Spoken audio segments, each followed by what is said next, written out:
Assalamualaikum warahmatullahi wabarakatuh. Salam sejahtera untuk kita semua. Kembali saya Catur Sasongko hadir. Kali ini ingin mempresentasikan materi yang ada dalam mata ajar akuntansi manajemen untuk bisnis di tahun 2002 ini, atau akuntansi manajemen. Kali ini saya akan membahas tentang cost volume profit relationship, atau terkadang juga ada yang menyebutkan sebagai analisis titik impas atau break even point. Break even point. Oke. Jadi saya akan menjelaskan tentang hubungan antara cost, volume, dan profit dengan berbagai fitur-fitur yang ada. Oke, kita mulai ya. Perusahaan tentu saja ingin tidak hanya mencapai titik impas. Perusahaan tentu ingin memperoleh laba. Nah, bagaimana jika sekarang targetnya bukan mencapai titik impas, tapi mencapai laba sebelum pajak tertentu? Berapa jumlah unit yang harus dijual untuk mencapai target laba sebelum pajak? Nah, untuk memperoleh berapa jumlah unit yang harus dijual untuk mencapai target laba sebelum pajak tertentu, perusahaan hanya perlu memodifikasi formula titik impas dalam unit untuk menghitung jumlah yang harus terjual. Jadi unit yang harus terjual untuk mendapatkan target laba sebelum pajak itu adalah biaya tetap ditambah target laba sebelum pajak dibagi dengan harga jual dikurangi biaya variabel. Jadi kita hanya perlu menambahkan target sebelum pajak dengan menambahkan biaya tetapnya. Akan dapat nanti unit terjual yang akan mencapai target laba sebelum pajak. Berikut ini adalah contoh perhitungan target laba sebelum pajak. Ibu Budi ingin membuka bisnis penjualan boneka anak panda. Biaya tetap yang dikeluarkan sebesar 24 juta per bulan, biaya variabel per unitnya 40.000 dan harga jual bonekanya 120.000 rupiah. Berapakah jumlah boneka panda yang harus terjual jika Ibu Budi ingin memperoleh laba sebelum pajak sebesar 50 juta rupiah? Unit yang harus terjual untuk memperoleh target laba sebelum pajak adalah biaya tetap ditambah target laba sebelum pajak dibagi dengan harga jual dikurangi biaya variabel. Dari soal kita dapatkan biaya tetapnya 24 juta, target laba sebelum pajaknya 50 juta, dibagi harga jual 120.000 dikurangi 40.000. Maka unit yang harus terjual untuk mendapatkan laba sebelum pajak 50 juta itu adalah 925 unit. Jadi Ibu Budi harus menjual sebulannya sebanyak 925 unit untuk memperoleh target laba sebelum pajak sebesar 50 juta rupiah. Bagaimana sekarang kalau target labanya bukan sebelum pajak tapi setelah pajak? Berapa jumlah unit yang harus terjual untuk mencapai target laba setelah pajak? Sebelumnya saya sudah menjelaskan formula untuk mencari jumlah unit yang harus dijual dengan target laba sebelum pajak. Sekarang setelah pajak. Berikut ini langkah-langkah untuk mencari jumlah unit yang harus terjual untuk mencapai target laba setelah pajak. Langkah yang pertama, kita mengubah target laba setelah pajak menjadi target laba sebelum pajak dengan formula berikut ini. Laba sebelum pajak adalah laba setelah pajak yang diinginkan dibagi 1 dikurang tarif pajak. Nah, setelah kita dapat laba sebelum pajak, maka kita bisa gunakan formula target laba sebelum pajak. Unit yang terjual itu sama dengan biaya tetap ditambah target laba sebelum pajak dibagi dengan harga jual dikurangi biaya variabel. Jadi kita harus mengubah target laba setelah pajak ini menjadi sebelum pajak. Berikut ini adalah contoh penerapannya. Ibu Budi ingin membuka bisnis penjualan boneka anak panda, biaya tetapnya 24 juta per bulan, kemudian biaya variabel per unitnya 40.000 dan harga jual bonekanya 120.000. Berapakah jumlah boneka panda yang harus terjual jika Ibu Budi ingin memperoleh laba setelah pajak sebesar 30 juta dan tarif pajak 22%. Laba setelah pajak 30 juta, tarif pajak 22%. Berikut ini adalah saya akan jelaskan bagaimana menentukan jumlah unit yang harus terjual untuk memperoleh target laba setelah pajak tertentu. Yang pertama, ubah target laba sebelum pajak menjadi laba sebelum pajak. Laba sebelum pajaknya, nah ini 30 juta adalah laba setelah pajak yang diinginkan, targetnya, dibagi dengan 1 minus tarif pajak. Tarif pajaknya 22%. Maka dari 30 juta setelah pajak menjadi laba sebelum pajaknya adalah Rp38.461.538. Langkah yang kedua adalah menghitung unit yang harus terjual. Unit yang terjual adalah biaya tetapnya 24 juta ditambah laba sebelum pajak 38 juta ya dari sini. Nah, oke. Dibagi dengan 120.000 dikurangi 40.000, maka jumlah yang harus terjual untuk mendapatkan target laba setelah pajak 30 juta dengan tarif pajak 22% adalah 781 unit. Penjualan di atas 781 unit, maka laba setelah pajaknya di atas 30 juta. Tapi penjualan di bawah 781 unit, maka laba setelah pajaknya di bawah 30 juta rupiah. Selanjutnya saya akan menjelaskan tentang grafik analisis titik impas. Oke, jadi sumbu horizontalnya ini unit, adapun sumbu vertikalnya adalah rupiah. Nah, ini adalah garis biaya tetap. Ya, berapapun jumlah unit yang diproduksi atau dijual, total biaya tetapnya sama sampai dengan relevan range tertentu. Oke, lihat kembali pembahasan tentang perilaku biaya ya di mata kuliah akuntansi biaya. Setelah itu, ini adalah variable cost.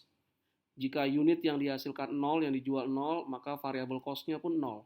Total variable cost ya, totalnya. Seiring bertambahnya jumlah unit yang dijual dan yang diproduksi, maka biaya variabelnya pun meningkat. Total biaya variabel. Nah, total cost ini adalah grafik dari total cost. Jadi kalau yang diproduksi itu 0, yang dijual juga 0, maka total cost-nya adalah sebesar total biaya tetap. Kemudian bertambahnya jumlah unit yang diproduksi dan dijual, maka bertambah pula total cost-nya. Ya, nah ini sejajar dengan variable cost. Oke. Ya. Jadi karena ini selisihnya ini total cost dengan fixed cost adalah total variable cost. Nah, kemudian penjualan total revenue ya, harga dikali kuantitas, dia juga dimulai dari titik 0, titik origin. Karena kalau kuantitasnya 0 yang terjual, maka total revenue-nya 0. Kemudian seiring jumlah unit yang terjual semakin meningkat, kuantitinya naik, harganya tetap, maka total revenue-nya juga meningkat. Nah, perpotongan antara kurva total revenue dengan total cost ini adalah jumlah break even point, titik impasnya. Jumlah unit yang membuat perusahaan itu mencapai laba sama dengan 0. Ini adalah break even dalam rupiah, dalam sales rupiah, penjualan rupiah. Nah, daerah di bawah titik BEP ya, daerah ini. Nah, daerah ini adalah daerah yang loss atau kerugian. Jadi kalau berproduksi dan penjualan dan produksi di bawah BEP, maka dia loss. Nah, daerah ini adalah daerah loss. Karena kurva total cost lebih besar daripada total revenue. Nah, daerah di atas BEP, nah ini adalah daerah yang menghasilkan profit atau laba. Ya, karena setelah BEP, kurva total revenue itu di atas total cost. Jadi BEP-nya di sini. Nah, kalau fixed cost-nya bertambah, misalnya di sini, fixed cost-nya naik, maka otomatis cost-nya juga naik. Ya, total cost. Nah, jadi kalau fixed cost-nya, katakanlah fixed cost-nya itu di sini. Fixed cost yang baru ya. Misalnya ini fixed cost 1. Maka tentu saja total cost kurvanya akan mulai dari sini. Nah, kalau kita buat sejajar, nah, ya BEP-nya naik. Kenaikan fixed cost meningkatkan jumlah BEP. Oke. Berikutnya kita ke konsep margin of safety. Margin of safety adalah jumlah unit yang terjual atau pendapatan yang diperoleh di atas volume titik impas. Margin safety dalam unit adalah penjualan dalam unit dikurangi penjualan dalam unit yang mencapai BEP atau titik impas. Margin safety dalam penjualan adalah penjualan dalam total penjualan dalam rupiah ya, dikurangi total penjualan dalam rupiah yang mencapai BEP. Margin safety dalam persentase berarti adalah penjualan dikurangi penjualan kurang titik impas dibagi dengan penjualan. Nah, margin of safety ini lebih ke arah berapa sih turunnya penjualan perusahaan yang meskipun terjadi penurunan penjualan, tapi setidaknya perusahaan tetap mencapai titik BEP. Jadi di sini lebih ke arah untuk perusahaan harus mulai siap ketika misalnya katakanlah penjualan mengalami penurunan. Kalau penurunannya sudah melampaui titik impas, berarti perusahaan bisa mengalami kerugian. Nah, itu berarti kemudian apa tindakan yang harus dilakukan oleh perusahaan agar tidak memperoleh kerugian atau minimal sebesar BEP. Nah, berikut ini adalah contoh margin of safety. PT Selaras Abadi Raya berencana untuk menjual 1.000 unit mesin pemotong rumput pada harga jual 2,5 juta per unitnya di tahun depan. Perusahaan memiliki biaya variabel per unit sebesar 325.000 dan total biaya tetap sebesar 652.500.000 rupiah. Diminta yang pertama, berapakah titik impas dalam unit untuk mesin pemotong tersebut? Berapakah margin of safety dalam unit? Berapakah margin of safety dalam penjualan? Dan berapakah margin of safety dalam persentase? Berikut ini adalah jawaban dari soal margin of safety yang sudah dijelaskan sebelumnya. Yang pertama, berapakah titik impas dalam unit untuk mesin pemotong rumput tersebut? BEP-nya adalah biaya tetapnya 652.500.000 rupiah dibagi harga jual 2,5 juta dikurangi biaya variabel 325.000. Maka BEP-nya itu adalah 300 unit mesin pemotong rumput. Berapakah margin safety dalam unit?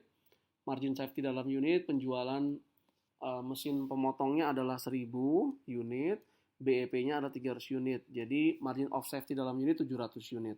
Cara membacanya adalah dari tingkat penjualan sekarang yang 1.000 unit, ini boleh turun maksimal sampai 700 unit agar perusahaan mencapai titik impas. Jadi sekarang jualan 1.000, dia boleh turun penjualan itu maksimal sampai 700. Ketika penjualan 700 itu tinggal 300. 300 itu berarti BEP-nya.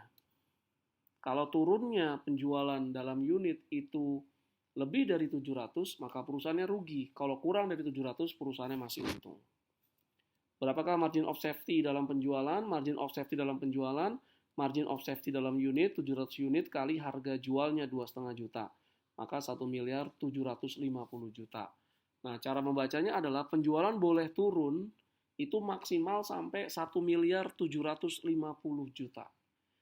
Penurunan penjualan di bawah 1.700 di atas 1.750 juta, maka perusahaan akan memperoleh kerugian. Sebaliknya, jika penjualan turun kurang dari 1.750 juta rupiah, perusahaan masih dapat laba. Berapakah margin of safety dalam persentase? Margin of safety dalam persentase adalah 2,5 miliar ini penjualan actualnya dikurangi penjualan BEP-nya 750 juta rupiah dibagi penjualan actualnya 2,5 miliar. Maka margin of safety-nya adalah 70%. Jadi penjualan itu boleh turun maksimal 70%. Kalau perusahaan tidak mau mengalami kerugian. Nah, itu adalah contoh margin of safety. Berikutnya kita masuk ke konsep operating leverage. Apa itu operating leverage? Ukuran seberapa sensitif laba operasi neto terhadap persentase perubahan dalam penjualan. Mengukur berapa perubahan pada laba operasi neto karena adanya perubahan dalam persentase penjualan. Ukuran persentase perubahan dalam volume penjualan akan mempengaruhi laba. Ini adalah ukuran yang menghitung persentase perubahan dalam volume penjualan terhadap laba. Nah, formulanya adalah degree of operating leverage adalah margin kontribusi dikurangi laba operasi neto. Margin kontribusi, ingat, ini adalah sales atau penjualan dikurangi dengan total biaya variabel atau variable cost. Oke. Berikut ini adalah contoh dari operating leverage. PT EKZ memproduksi dan menjual komponen khusus untuk telepon pintar. Berikut ini adalah laporan laba rugi perusahaan terkini. Penjualannya 2,4 M, beban variabel 1,8, maka margin kontribusi ini adalah penjualan dikurangi beban variabel. Margin kontribusinya 600.000, secara unitnya 30.000. Ya. Nah, ini harga jualnya berarti 120.000, variable cost-nya 90.000. Kemudian beban tetap atau fixed cost-nya 480 juta, laba operasi 120 juta rupiah. Diminta yang pertama, hitunglah degree of operating leverage pada tingkat penjualan perusahaan saat ini. Tingkat penjualan 2,4 miliar rupiah.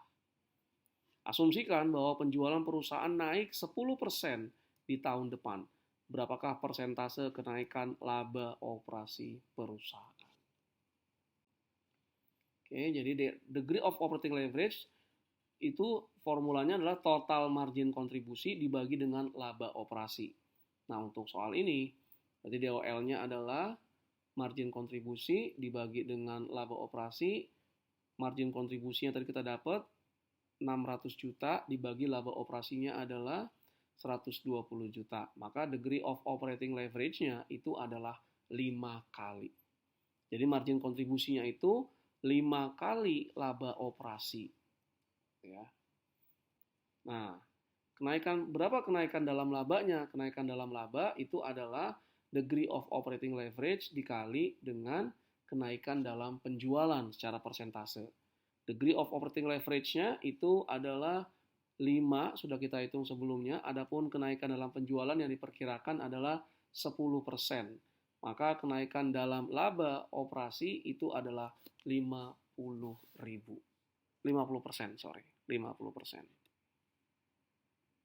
Oke. Kalau sebelumnya saya sudah menjelaskan mencari titik impas untuk produk tunggal atau satu produk saja, bagaimana sekarang kita mencari titik impas jika yang dijual itu produknya lebih dari satu? Jadi bukan produk tunggal lagi ya.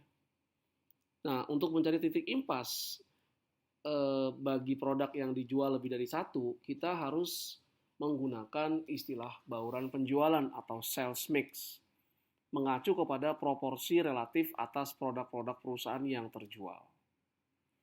Mencari kombinasi yang menghasilkan laba tertinggi. Jadi sales mix misalnya tadi, satu meja makan itu akan berisi satu meja dan misalnya 4 kursi. Jadi sales mix-nya baurannya adalah 1:4. Setiap satu meja yang terjual juga akan terjual 4 kursinya. Nah, itu yang harus digunakan nih, asumsi yang dipakai adalah sales mix-nya harus konstan. Nah, berikut ini adalah contoh perhitungan titik impas untuk produk lebih dari satu. PT Mina Sentosa menjual 2 buah produk, yaitu BA25 dan ZY88 di bulan lalu. Perusahaan memiliki data berikut ini. Ada penjualan, ada total biaya variabel untuk masing-masing. Total biaya tetap untuk seluruh perusahaan adalah 800 juta total biayanya. Diminta yang pertama, hitunglah titik impas untuk kedua produk tersebut. Berapakah jumlah penjualan yang harus diperoleh untuk memperoleh titik impas? Jumlah penjualan tersebut terdiri dari penjualan untuk BA25 dan ZY8. Nah, karena total biaya tetapnya ini itu dikeluarkan untuk memproduksi BA25 dan ZY8. Nah, langkah yang pertama, kita mencari margin kontribusi setiap produk dan rasio margin kontribusi untuk kedua produk. Nah, Penjualan BA25 1,6 M, adapun total biaya variabelnya 640 juta, maka margin kontribusi untuk BA25 adalah 960 juta. ZY8 penjualan 1M, total biaya variabelnya 500 juta. Margin kontribusi 500 juta. Totalnya penjualan kedua produk adalah 2,6 M, total biaya variabelnya 1.140 juta. Sehingga margin kontribusi atau contribution marginnya adalah 1.460 juta rupiah. Nah, rasio margin kontribusi kedua produk gabungan itu adalah 1.460 ini adalah margin kontribusi kedua produk ya, dapat dari sini. Oke. Kemudian 2,6. Nah, 2,6 ini adalah total penjualan kedua produk. Maka rasio margin kontribusinya adalah 56%. Langkah berikutnya adalah mencari titik impas dalam penjualan. Nah, seperti biasa, titik impas dalam penjualan adalah biaya tetap dibagi dengan rasio margin kontribusi. Maka titik impas dalam penjualannya adalah 800 juta dibagi 56%, dapat 1.428 juta 571.429 rupiah.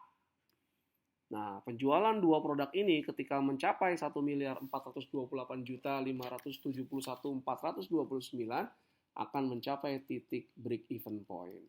Di bawah ini masih rugi, di atas berarti positif. Laba berarti ya. Dengan demikian berakhir sudah pembahasan cost volume profit relationship atau analisis bagian yang pertama. Silakan kunjungi perbisalemba.com untuk memperoleh mengetahui koleksi-koleksi terbaru dari perbisalemba.com, buku-bukunya.